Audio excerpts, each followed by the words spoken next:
Do a quick round of introductions. And just to let everyone know, this program will be recorded. So if you have friends who, for whatever reason, couldn't make today's program, we will be sending this out. All right, so welcome again. We have three amazing panelists with us today. I'm going to go around doing a quick introduction. I'm not going to share a lot because we are going to let them speak when they share their experience with us. So we have first up Michael Minson, who many of you may know. He is such a resident of San Francisco and so well known. He is the founder of Level Up Group, and he has now, maybe a year ago, Michael has moved to Lisbon, Portugal, and full-time there, living his life. He's in a sweatshirt, which tells you there's already a lifestyle change. 6 months. We had our Thank 6 month you. anniversary on Sunday. 6 months, time flies. Yeah. And we have Amy Clemens here, who is the co-founder of Pacific Edge Real Estate, a very large and well-known team in San Francisco, who is now fully retired, living in Saulito, Mexico. And we have one of our very own committee members, Mr. Craig Stewart, who is still based in San Francisco, and he does a decent amount of business in Panama, and it sounds like the business is growing. So seems like his time is going to be split even more so between San Francisco and Panama. So I'm so excited for everyone to be here to hear from all three of these wonderful agents and their experience. So a big part of this webinar is talking about how to do business internationally, if you have moved overseas, if you are still wanting to have a foothold in San Francisco, what that looks like. So I'll ask some questions and we can go in the order that I've introduced you to answer those questions. And then we'll just do question after question. We're going to leave hopefully about 15 minutes at the end for guests who have questions to ask them, and we hope to address them. Okay, so let's start. The big question on my mind is like, what's inspired Michael and Amy for you to fully relocate yourself from San Francisco to both Portugal and to Mexico? So Michael, do you want to kick us off? Sure. Yeah, one of my favorite topics. Thanks for having me, Lily, us, and for putting this on together. It's an honor to be here. Honor to be back with my peeps. So I do love and miss San Francisco, but it's pretty hard to compete with Portugal. But I think what inspired me was I'm 52, my husband's 44. We've been doing real estate. I've been doing it for 13 years. He was doing mortgages for 20 years. I think we were just realizing that where do we want to retire? And we started looking at all the different places where Americans just have successful retirement. We went down to Costa Rica, we went to Mexico, and then the third trip in our touring around for retirement ideas was Portugal. And we really liked it. And then we started talking to other people about it. And the biggest comment that we heard, the most consistent comment from expats who had moved here was that they wish they'd done it 10 years earlier. And we got to thinking about that a lot. And we were like, well, could we? Is that even possible? Is it realistic? And we did a lot of soul searching, and the cost of living here is so much more affordable. It just takes a lot less to live a very happy, fulfilling, active life, and including travel and dining and all that stuff. You just don't need as much as you do in San Francisco. It's very expensive, as you all know. We make a lot of money, but it costs a ton just to go about your day to day. And so we decided to make the move, and we put the plan in place, and within a year we were on a plane with 2 dogs and 18 bags, and that was it. And that was 6 months ago on Sunday.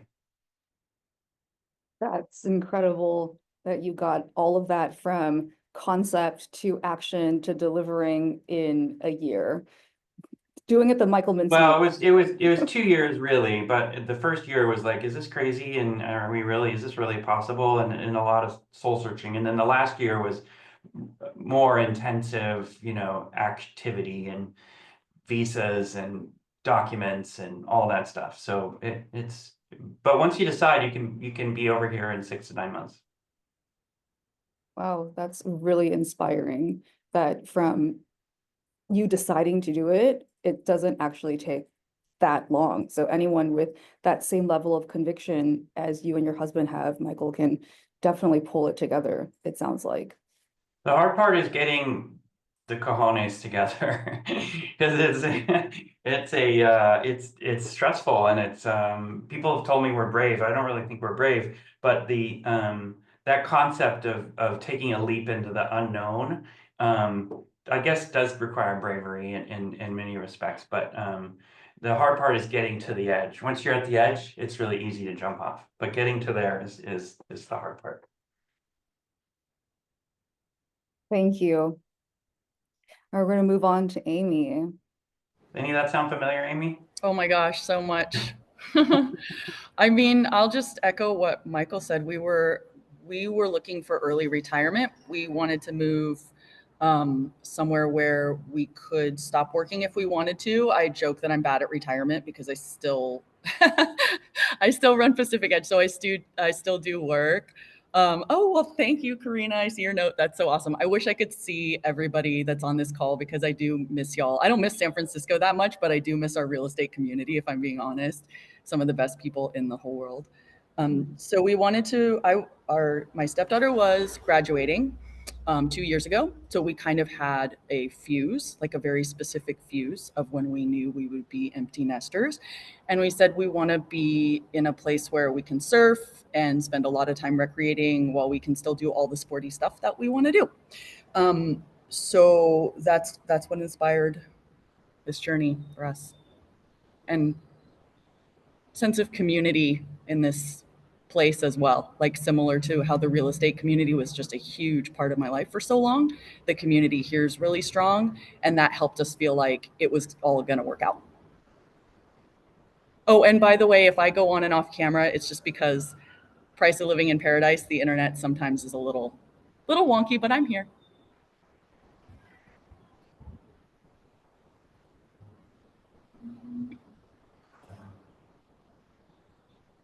Oh, Lily, you're on mute. Sorry about that.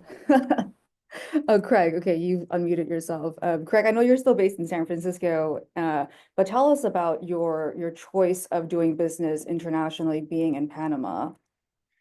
Well, it's so interesting because it really was not on my radar at all. I didn't have a dream of going to Panama or starting anything down there. But my wife is from Panama, and what happened is we had sold a property back at during COVID actually, and we were looking at what we can do to invest the proceeds of the property.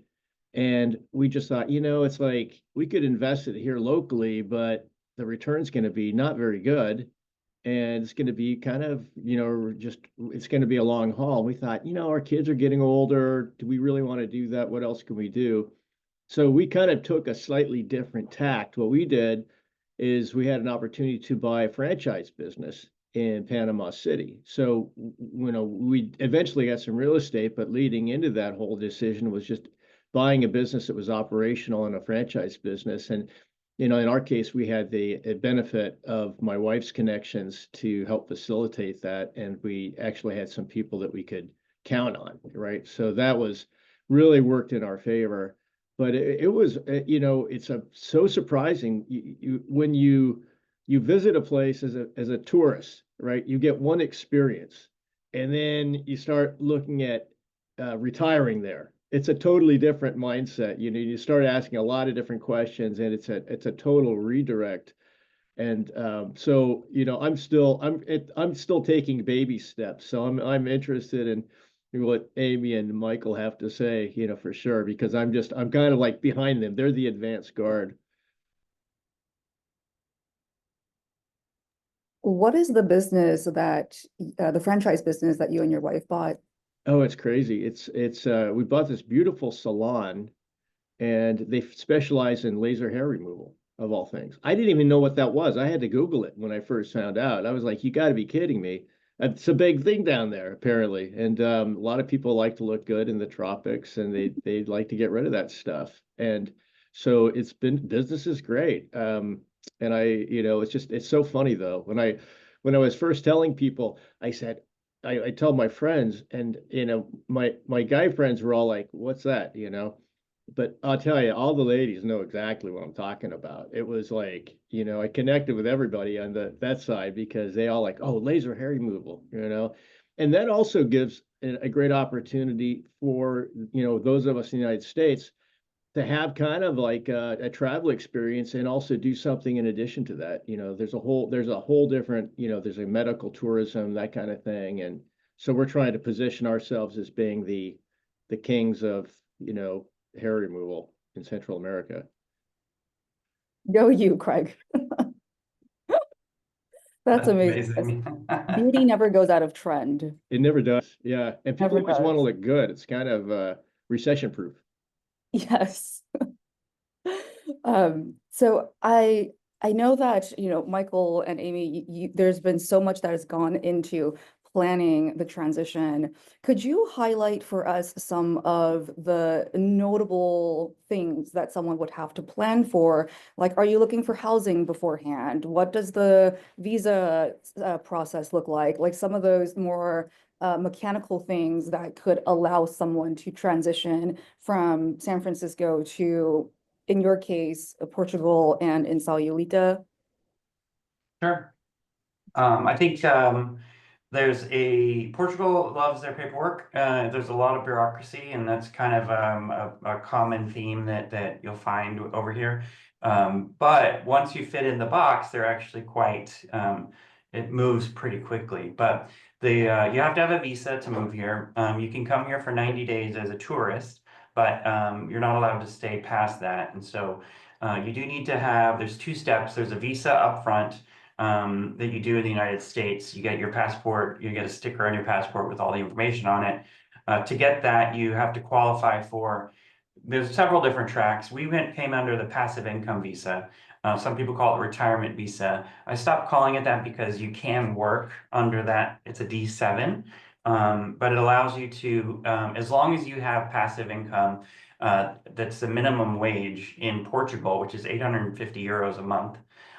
So we've got an investment, a rental that kicks off way more than that. And so we were able to use that to qualify for passive income. And then you have to have 10,000 euros in the bank and a Portuguese bank account. You have to get a tax ID. You have to have an FBI background check. And a bunch of stuff notarized. We have to have a lease in place or a purchase contract. You have to have a place to stay. So they don't want the overall theme is that they welcome expats or they welcome immigrants as long as they can not be a burden on the existing system. So you got to have a place to live, you got to have income, you got to have health insurance. That's the other thing. So that when you get here, you're going to be on your feet from day one. And I think that's pretty low barrier to entry, 850 euros per person, half of that for the spouse. Coming from San Francisco, that's not that difficult. And then the money in the bank account. The process takes about 3 months to get your visa, 2 months to get your visa. And then you can move over here. If you're bringing a pet, you have to have a pet health check from the vet, and it gets stamped by the USDA of all places. The people that inspect the meat also inspect your pets. So that's kind of funny. And then when you get here, then you do the same process with the local immigration office. And that takes a couple months to get the appointment and then 3 months to get your card. I just got my residency card on Monday, so I'm officially a card-carrying resident of Portugal, and that lasts for 2 years. Then you can do it again for 3 years, and then after you get 5 years under your belt here as a resident, you can apply for citizenship. And so once you become a citizen of Portugal, you're a citizen of the EU, and which is a very powerful thing. For us, that was very appealing. We really like Portugal. We don't plan to move. But if something were to happen and we wanted to go to Italy or we wanted to go to France or we wanted to go to Spain, we could just move like we're going from California to Oregon. It's just that easy.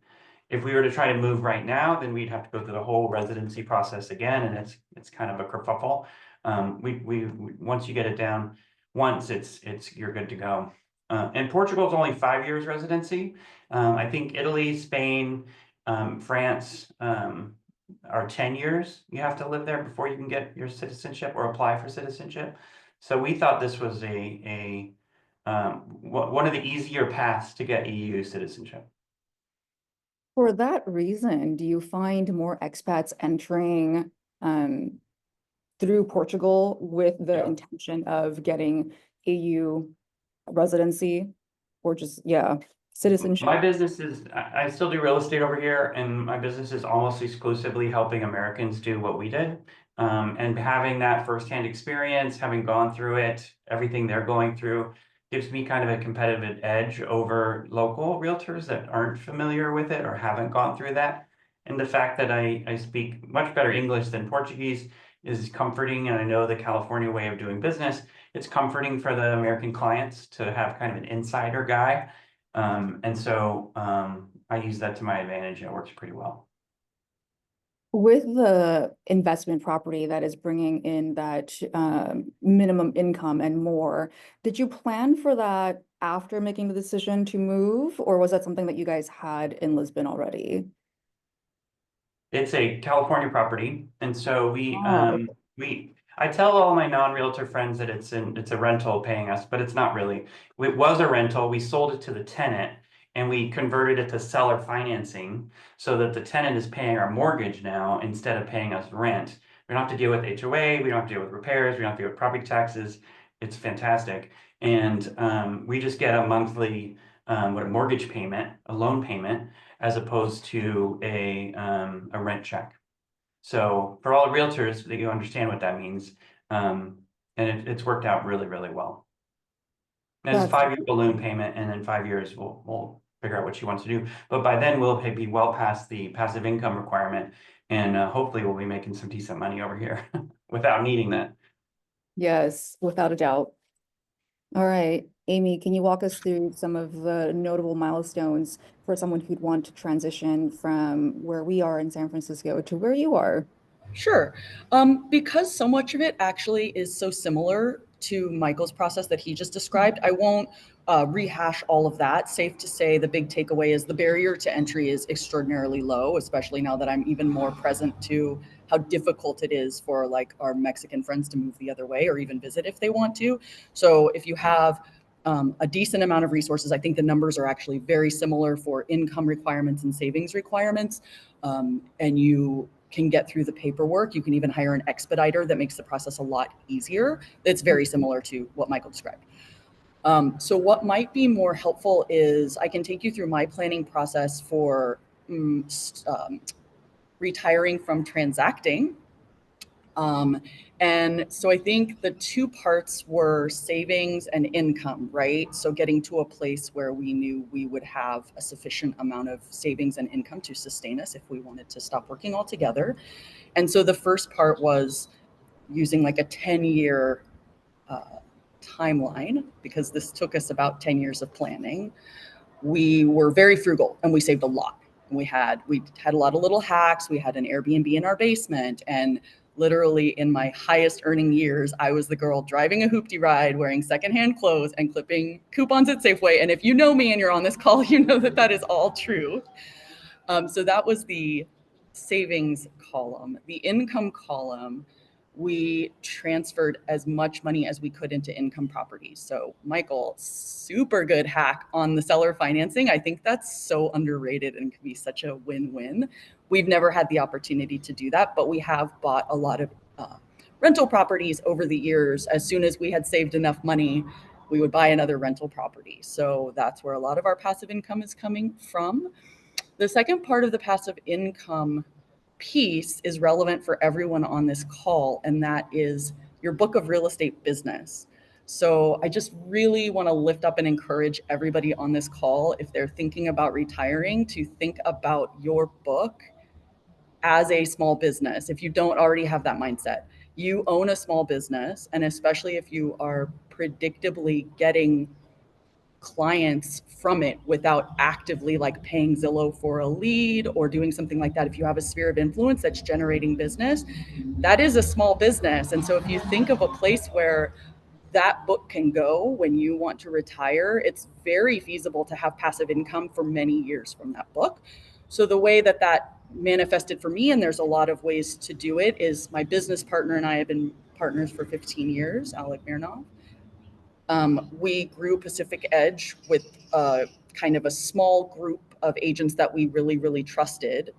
And so now we've got this kind of super team, as I like to think of it, of these amazing human beings that I get to work with that take care of all of my clients. So whether it's Alec or someone else on our team, every time a client comes to me, I will refer them to the person I think on the team is the best fit for them. And so I still keep in touch with all my sphere of influence. They still get my e-newsletter. We still have client events here and there, which I come back for. And so that's allowed me to generate passive income here while not transacting, not actually doing the grind every day. So thank you to all my peeps on Pacific Edge. I love you guys so much. Yes, having the right people in place makes the dream possible. Craig, would you like to share a little bit about the way that business is handled in Panama and how that could differ from, well, one, it's an investment, but if there's like anything you'd want to highlight about running a franchise in Panama that you think attendees would want to know about? Well, yeah, so much to say. I appreciated so much what Amy just said about your book of business, and I think the sooner you start the journey, the better, because it gets you in that mindset. What can I be doing today? And it's a great mental exercise for agents. Of course, when we identified our franchise business there in Panama, I was looking at the real estate aspect of it right from the get-go, right? That's like, yeah, real estate. And we subsequently did buy some real estate there as well. And it was just such a great experience because what I discovered is that Panama's open for business. They want expats. They want people to bring, the resources. English is used commonly in Panama with, the Panama Canal influence has been huge. And I just think Americans generally well received in Panama. So we had a great experience. We did have some challenges with just some of the paperwork. It's always a little different in different countries, but we associate ourselves with this great international law firm, and they have been terrific. When we signed contracts, they would send us these beautiful documents that would have, the perfect translations, from English and Spanish. And it was like kind of a bifold. One side's the Spanish, one side's the English. And they were just exceptionally good at what they did. They helped us with not just the franchise, but also setting up, some real estate stuff, and also an overall LLC, type situation that cover the whole portfolio. So it's been a very good experience. Thank you, Craig. Michael, I want to circle into a bit. I know that Amy has talked about staying in touch with her book of business and sending referrals to her team who continues to service them. You, on the other hand, operate a little differently now. You are not so involved with San Francisco market. You are much more focused on servicing clients who have the desire to transition from California to Portugal. How are you advertising yourself? How are you marketing yourself and essentially setting up a whole new business model that is different from the 15 years of level up that you're choosing to step away from? So that's what I thought it was going to be like. I thought I was going to be a newbie over here, like fresh out, brand new real estate, barely knowing Portuguese, and having no real sphere of influence over here. And it didn't quite turn out that way. It's been a lot easier. I think knowing how to sell real estate works. Well, it works here just as well as it works in San Francisco. It's the same buyer conversation. It's the same seller conversation. The process is wildly different, but the seller wants to sell and the buyer wants to buy, and you got to put these two together and somehow agree on all of the stuff. And so that's a huge part of it. And I've got that down pretty well. And then it's a matter of understanding the neighborhoods and property types and construction and the process. And the lack of infrastructure that exists in the real estate world here. We don't have an MLS. We don't have a realtor association. We don't have standards. We don't have ethics. Like agents don't even have to have a license. And so it's just a really wild way to do real estate. What was the question? I'm sorry. I'm going on a different path. No, you're totally fine. Oh, level up. You were asking about level up. Yeah, so like the transition between having an established business and now you are essentially building a new book of business. Yeah. How are Yeah. you capturing new clients? So I still have connections with San Francisco. I still send referrals back to the team. David Juarez has taken over Level Up. He's in charge of it. It's his team now. I still serve as a coach, and in exchange for that coaching services, I get a small override on those deals. And so, but I'm really not doing any day to day with Level Up. But I'm still there if needed, and mostly just coaching agents and providing that kind of support. But transactions, not doing any of that stuff. But I do get a number of referrals and send those back, and that's actually been quite helpful for income over here. And so I still market to that database, but more about, hey, here's Portugal, here's San Francisco, how's it different, right? And so creating that, staying in touch with those clients. I've got like 18,000 people in my newsletter that goes out. A lot of them are agents, and a lot of those agents are sending me referrals. And so that's been one of the big ahas for me, is that I didn't know anybody over here, but I know a whole lot of people in the United States. And a lot of those are agents, and those agents have clients that are thinking about Portugal. And so I get referrals from people I've never met, but they've heard about me from other people that know me. And so that realtor network is massively powerful. And that's kind of my whole pitch right now. I've got 2 lead sources that are actually generating results. One is Realtors in the United States, San Francisco. Keller Williams has a big network, and I've done a lot of stuff internationally with those guys. And that's been very helpful. And then Facebook, of all places. Facebook never really produced many results for me in San Francisco, but here, only old people are on Facebook, right? And those are the people that I'm serving in Portugal. And I'm in the expat communities all the time, talking with them about my experience and my dogs and my husband, and we moved and the visa process. And that naturally leads to conversations offline in DMs. And then that naturally leads to an appointment or just meeting for coffee. And always real estate comes up. And then I'm like, hey, I'm a realtor and I can help you.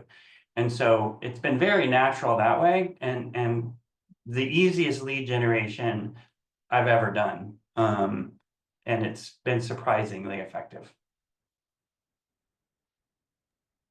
Sounds like managing and grooming your CRM is the key to passive income and sustainable success. Yes, I'm not in the passive income department though. This is pretty active income. I'm out there hustling and selling houses all day, just like I was in San Francisco.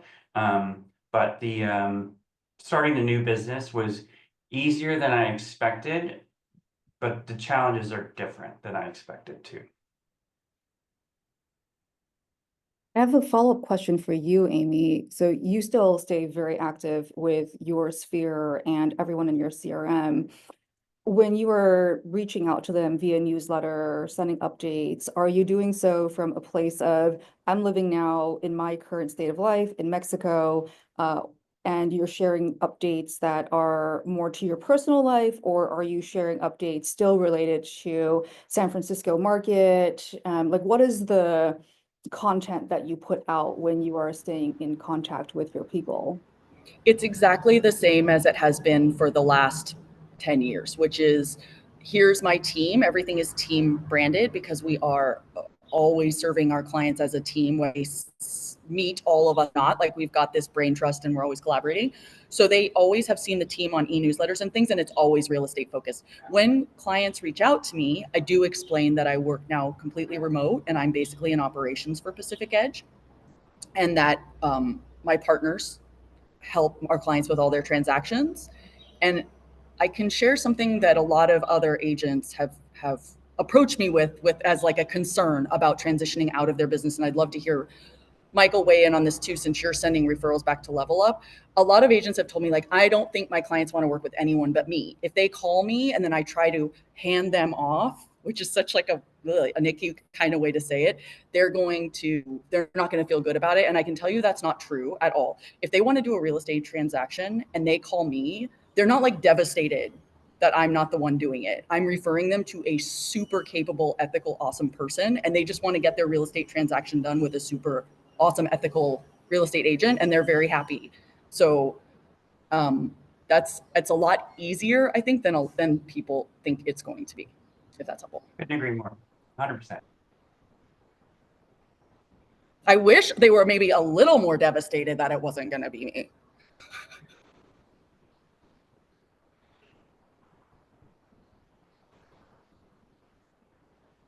Oh, Lily, you're on mute.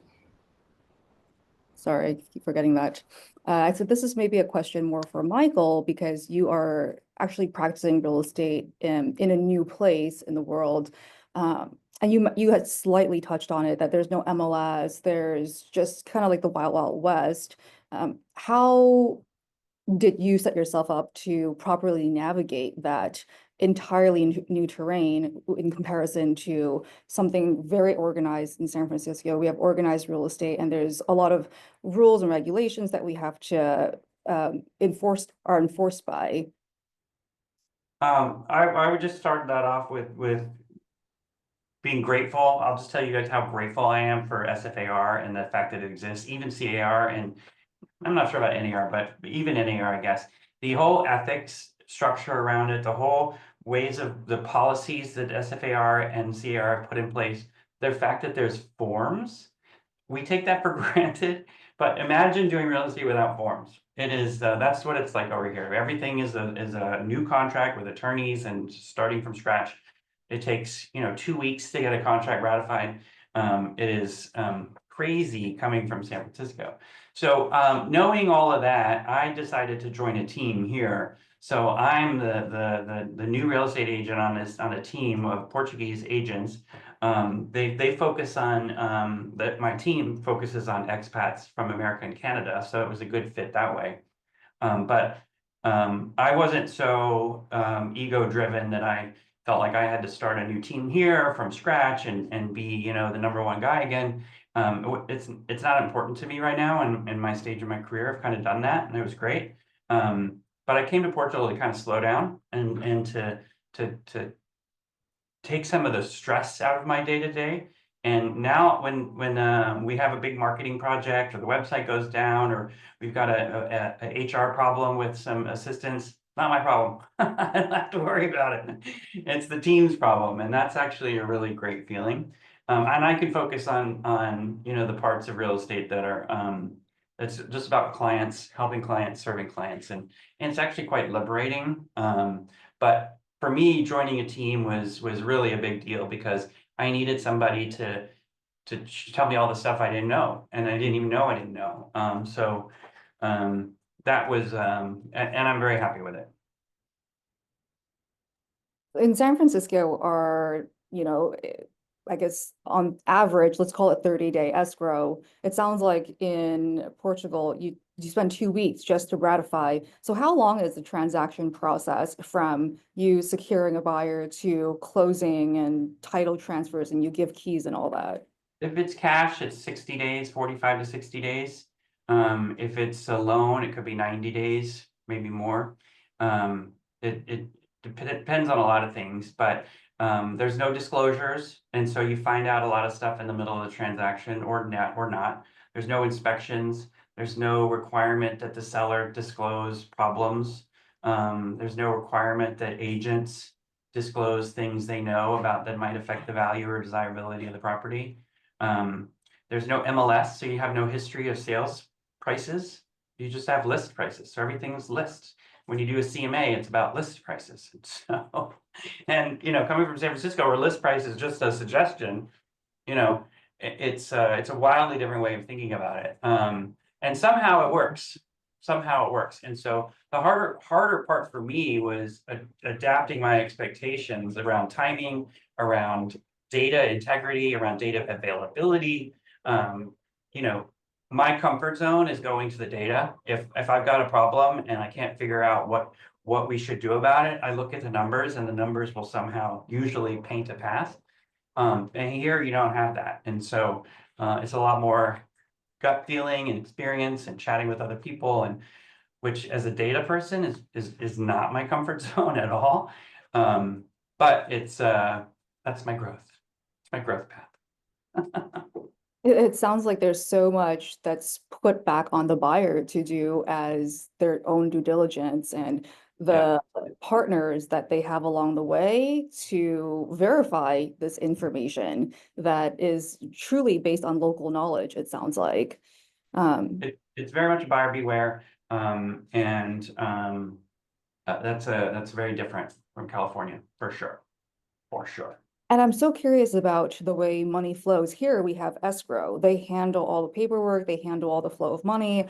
How is money handled in Portugal? So there's no escrow, there's no title insurance. So when you ratify that deal, you send your deposit to the seller. And it's gone at that point. You've done all your due diligence. So part of that 2-week period where you're trying to ratify, if you're going to do inspections, you're doing that, you're getting your loan together. So when you do sign your contract, you're effectively non-contingent. And then the rest of the time is just dealing with the process of getting the loan or money moved around or whatever. When you sign, you actually sign in a room with everybody there, the sellers across the table, the buyers across the table. You have to sign in person. You have to bring a cashier's check. You can't wire the funds. You pay your taxes at that point. The buyer pays the transfer tax in Portugal, not the seller. It's 6 to 8% of the purchase price. So it can be a hefty chunk of change from the buyer, but then your property taxes are 0.3% every year. So on $1 million purchase, $1 million valuation, which is probably a $2 million purchase, your property taxes are like $3,000 a year. And coming from San Francisco, that's quite different, right? And so the other thing that's really weird is that agents invoice the client, and we hope we get paid after the transaction is closed. So there's no payment at escrow. You don't get your wire the same day. You have to actually create an invoice, send it to the buyer or send it to the seller, and say, hey, here's your invoice for services. And surprisingly, it all works out. I'm shocked, but that's really wild. Oh, it sounds like there's a high code of honor between people in Portugal, though, so that is reassuring. It's just the way it is, it's fundamentally different, and yet it works. And I don't know why. Maybe it's trust and ethics. Maybe it's just, I don't know. But somehow it works. And what about Craig in Panama? How, when you're doing business, the flow of money, is it through something as organized as what we're experiencing here in San Francisco, where we have escrow team who is facilitating the process, or is it more like Michael Minson's experience in Portugal, where it is based on my word is my bond? I'd say our experience, we actually did purchase a condo and a high rise in downtown Panama City. So it was very similar to how Michael describes it, and it was like you feel a little uncomfortable in the process the first time you go through, because you put all that money in and it's gone, like you said.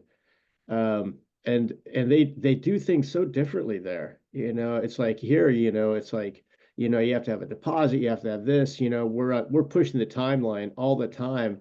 They're a little bit lax. I was surprised. They just seem kind of like, okay, we'll get to it when we get to it. And I was telling my wife, I said, they need an increased deposit. Don't they want that extra money? And they're like, oh yeah, whenever you get to it. I was like, that doesn't happen in San Francisco. But that's just how they operate.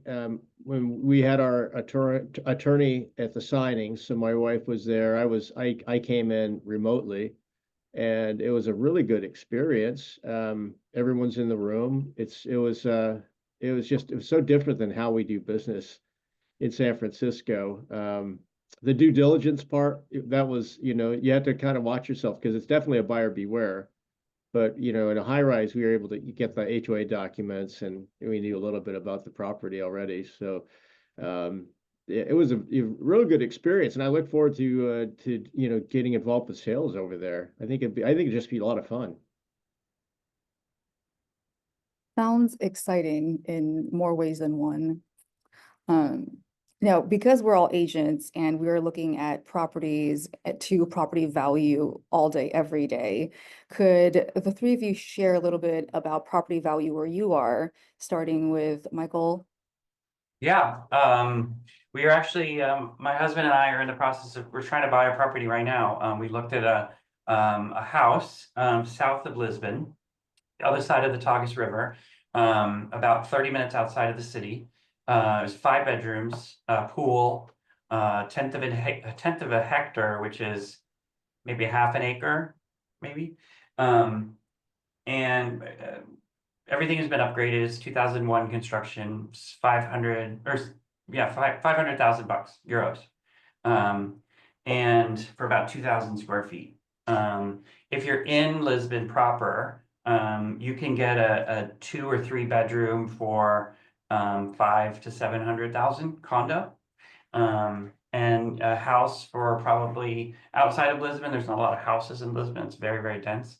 But a house, a reasonably sized house for 600 to 800, closer to on the line to Cascais, which is kind of Lisbon and west to the ocean. Beautiful, beautiful area, great weather, a lot of it's kind of like what would it be like? Cascais is kind of like Carmel, if you will. And then imagine the coastline from Carmel to Monterey. And it's just very beautiful. It's kind of ish like that. And a lot of views, a lot of sea views from these properties. And they're relatively affordable. You can rent a 2-bedroom, 1-bath for $1,500 in Lisbon. You can spend a lot more if you want, but that 1,500 goes a long way. 500,000 goes a long way in the purchase. That's incredible. Amy, do you want to touch on property value where you are? Yeah, so I'll start by saying we've had about 100% appreciation over the last decade. That's as close as I can put a finger on it, because as Michael and Craig said, like, the data is very scarce, but just some properties that we've seen, kind of apples to apples sales, it's about 100% appreciation. So very steep appreciation in the housing market where we are. In Sayulita proper, which is a very small town, I think we've got like 8,000 permanent residents. Single family homes would run anywhere from not close to the beach. You could probably get in for around 700,000 all the way up to, 3 million US. Condos in towns probably start around 200,000 and go up to probably around 700,000. And then there's some smaller towns adjacent that are a little less beach access, a little less tourist focused, where the entry prices are a little bit less. But yeah, it's actually the affordability piece is not what it once was, definitely. When you talk about 100% appreciation, how long of a span of time are we talking about that you've seen 10 that? years since we bought our house 10 years ago. Okay. Wow. Yeah. I'm happy for you.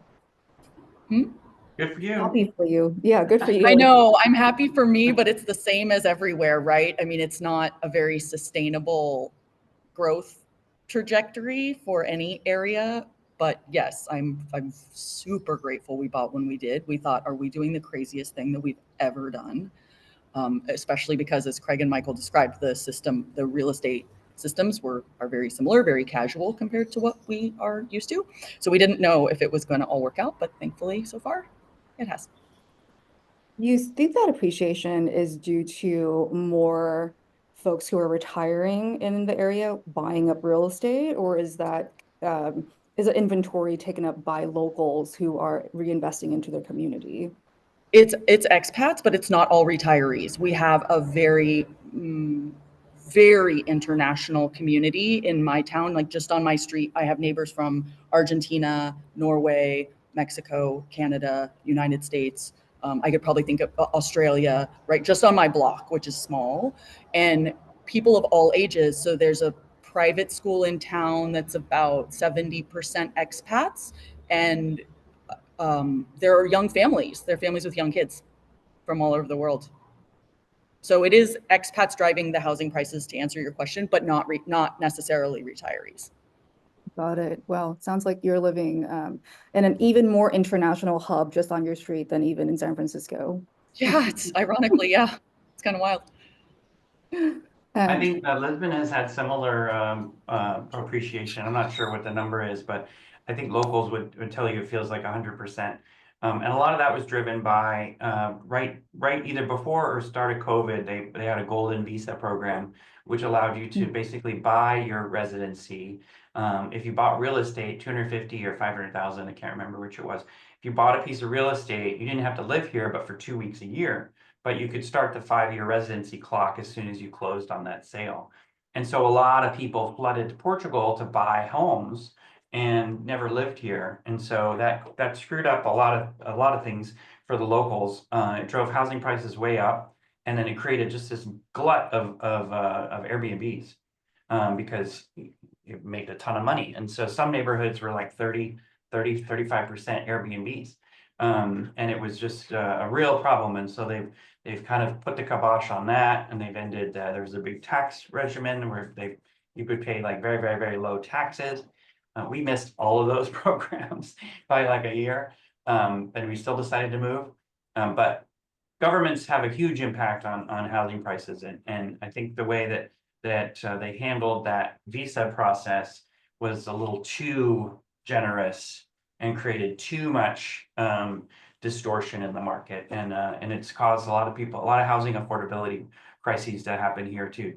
So a lot of the messages that we hear in San Francisco about affordability, we hear over here as well. It's not just a San Francisco thing. It'll be But interesting. there's very few homeless people because the social services are really, really good here too. And so medical is all covered by the state. Social services are very good. Drugs are legal, and they're treated as a health issue, not a criminal issue. And so it's just a very different way of thinking about society. It works pretty well. Some people call it socialist. I think it's just effective. But it's fundamentally different. But the housing problems are the same. It'll be interesting to see after, let's say, 5 years from the time that these golden visa folks have bought, once they've secured residency, whether they're planning to let go of the property and like flood it back with everything that was absorbed from that time when this was a permissible program. Yeah, we'll see. I got some friends that they're on year 4 of their 5-year golden visa, so we shall see. Craig, do you want to touch on property value in Panama? Very briefly before, there are a few questions that the Sure. attendees have asked. Yeah, I think it's kind of like from our perspective, if you kind of come out cold and you haven't researched it, you go, it's a fire sale, it's not true. But I'd say, things are down about 50% of what you can expect in San Francisco for sure. And you get a lot for your money. So, I think that there's a lot of opportunity from just a cost perspective for our standard. And the cost of living is about 50% lower too. So you really can have a quality lifestyle and a great retirement if that's what you want to do. And there's lots of options. Our initial store is in Panama City. We actually picked up a second franchise in the area. And right now we're looking at picking up a third franchise in Boquete, which is over toward the Costa Rica side of things. So, as the company's expanding, we're also looking at the real estate assets and how we can, work with those. And I'd say, probably price wise is going to be similar in both areas, but very different. The city, you get the high rises, you have a lot of that going on. Whereas you get out in the country, you have, more single family homes and, some other options. So you have choices. Let's say in Panama, around the area that you guys have bought your condo, what is the average running price for a condo that's available on the market? Well, I would say, you could probably pick up a really nice condo there for, around 500,000 would be a good entry. You can go lower for an older one if you want. And we actually bought an older condo because the new ones they're building are, you can get like let's say you spent $600,000, you could get a 2 bedroom, 2 bath condo, but it's not going to be really big. It'll be about 700 square feet, not, and maybe a little larger. But if you go to something that's older, even like 10 years older, you can double that. So you can get for the same price, you can have something that's twice the size. So so we kind of like that. We went for the an older product and we actually remodeled it and it's great. But yeah, about 500,000 is an entry. And then it goes up. You can go as high as you want because they have some beautiful, beautiful high rises in some newer areas where, it competes with a similar price point as San Francisco, actually. So you can, whatever it is you want, we have it here. Nice, thank you. Mhm. Okay, so there are a few questions from the chat that I will run through quickly, and maybe some of these are only applicable to some of the panelists. So there's a curiosity about how much of your current business are referrals from the Bay Area / US in comparison to referrals from locals? And do you only work with English-speaking local residents? So this might be a question for Michael. I think I don't have my numbers baked in yet. I just set up my business entity last week, so I haven't even actually billed anybody. It's all sitting in Keller Williams brokerage account right now, so I'm not really sure. But I can tell you, which is a terrible thing to say, but I think the way it feels is about 75% of business is coming from US sources, whether it be referrals. Probably half of that is referrals from US agents or US clients, and my database.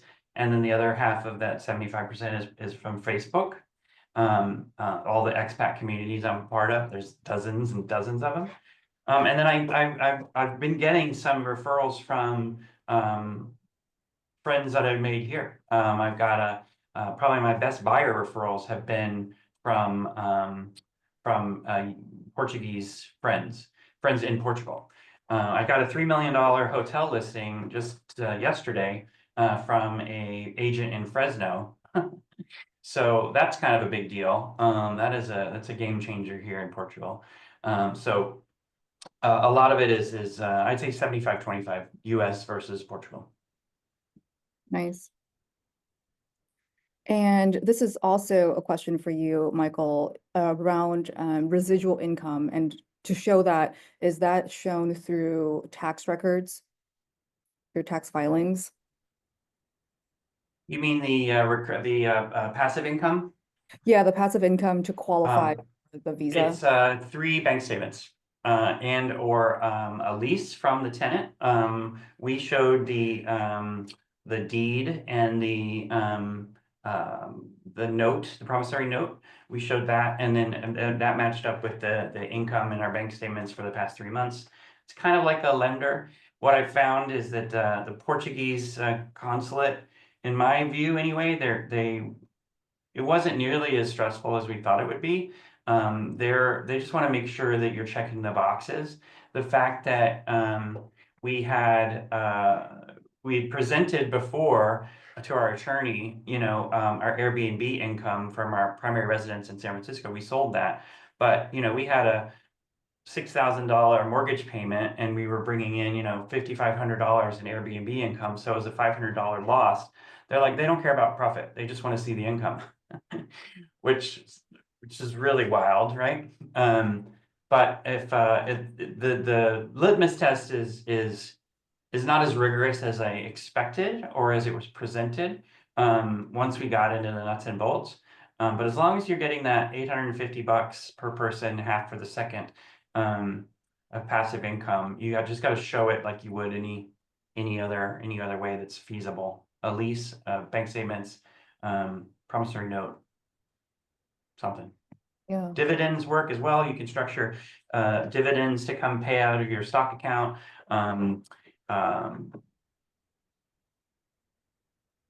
So Social Security, a lot of people use Social Security as a way to get that number. They don't really care where it comes from as long as you're not actively, it's not your job. Got it. Nice. And here's a question for you, Amy. Did you have to purchase your home, I guess back 10 years ago, using a real estate trust system? Yeah, this is a frequently asked question. People often hear that you cannot own property as a foreigner in Mexico near the coast, which is kind of true. So there's two ways that people purchase homes as foreigners in Mexico. The first is through a bank trust, which I think was the question. That's the way we did it. It's the more secure way. That requires a certain titling process to happen on the property before you purchase it. And then the bank officially purchases the property and holds it in a trust for you, and you're the trustee of the trust. So it sounds, I think, to us a little bit scary, but it's very functional. So it's tried and true. It's been done for many years. The other way that people own property sort of as foreigners in Mexico is you have a prestanombre, which is basically a Mexican citizen that actually owns the property. You don't own it at all, but they're the owner on your behalf, and it's conventional to like pay people a yearly fee. That's obviously requires a Mexican citizen that you have in your life that you really, really, really trust, because they are in fact the owner of the property. So if you're searching for properties in Mexico, especially along the coast, if they're ejido land, you will often see the words titled, or you'll just see an absence of the word titled, which means it's probably not, which means you cannot own a bank trust yet. And you'll see the price is wildly different between those two statuses of property. Very interesting. Very interesting. Well, we are now 12:01. I still have one question if you guys have a few minutes to stick around, and that is, you've each been there for a good amount of time. Michael, you've been there 6 months. Amy, you've been there maybe a year. Has everything panned out to the way that you would expect? And have there been surprises that are just like, oh, I didn't expect this? And if there are, like, if you could just touch on those a little bit for us. I'll go first. I think for me, everything has been better than expected. The things that I was worried about were less than I expected. I don't really miss much. I miss bacon. Bacon in the United States is wildly different than bacon over here. Bacon over here is more like ham. I don't know why, but it's different. And then Amazon isn't nearly as pervasive here. And so if you want something, you go to the store and you buy it, which takes some while to get your head around that. Oh, I could just go to the store. And it actually has Amazon ships from Spain, and it takes about a week or so to get here. And it's got some taxes and transfer import fees and stuff like that. So it's not really that great. But what it's done is it's preserved the retail culture here. The malls are like thriving. They're the place to be. The downtown shops, there's no vacant stores anywhere. There's lots of little stores. I was in a camera store the other day looking for a tripod for some videos I was doing, and there were like 10 people in this camera store in this neighborhood. It wasn't even like a big deal. People just go out and shop, and so that's been a nice little pleasant surprise. And healthcare has been very, very, very good. I was a little worried about that. Both me and Philip have some pre-existing conditions, and comes with a lot of, worry about medicine and all that stuff. And it's been super easy. And the doctors are really, really informed, and some of them are more knowledgeable than any of my doctors in San Francisco, which was surprising. That's great to hear that the retail culture is so strong in Portugal. That's, one of the things that makes me so sad about how, I guess, forward we are in our society in the Bay Area, is that it comes at a real cost to many small businesses. So it's so glad to hear that it's quite the opposite where you are. It must be so nice to walk on the street and see tons of people and have little shops to walk into just to peruse. Every park has a kiosk selling hamburgers, beer, wine, coffee, fries, and you can just sit. Your kids can play at the playground. You can sit at the kiosk and have your beer or your wine. And there are people playing cards, and there's ducks in the duck pond right there. It's all very lovely. Sounds lovely. Amy? Yeah, I knew this question would come, and it's always very hard to distill the experience into a short amount of time, but I will do my best. We've been here 2 years full time. We'd been coming here for 10 years prior to that, so 12 years total. Craig, you said something so wise, and that is you are not on vacation. So people think they're going to move to their favorite vacation place and it's going to feel like that. It's not. You don't sit around all day on the beach. Like, come on, that's going to get old so fast. So you asked if there are any surprises. There are surprises every single day. Nothing here is the same. There are so many pros. Like, I think we're so much healthier. The stress level is 10% of what I experience personally just in the Bay Area, like social norms here that our baseline level of stress, that's kind of like a mid-range level of stress, I think for us in the Bay Area is just not kind of welcome here. So even if you're just like conforming to social norms on a day-to-day basis, your stress level gets really low. That's amazing. It's also though a huge growth period for us because everything is different and because we're so used to thinking that we do things the right way and we've got it all figured out, right? And then things are done so much differently. We're constantly growing, and I love that as a beautiful experience, but it's also intense. So I think that's the best summary I can give you, but this is such a beautiful country. We've driven all over the place, so many places, and we've barely scratched the surface. And I cannot say enough good things about Mexico, and I'm really happy that we're here, at least for now.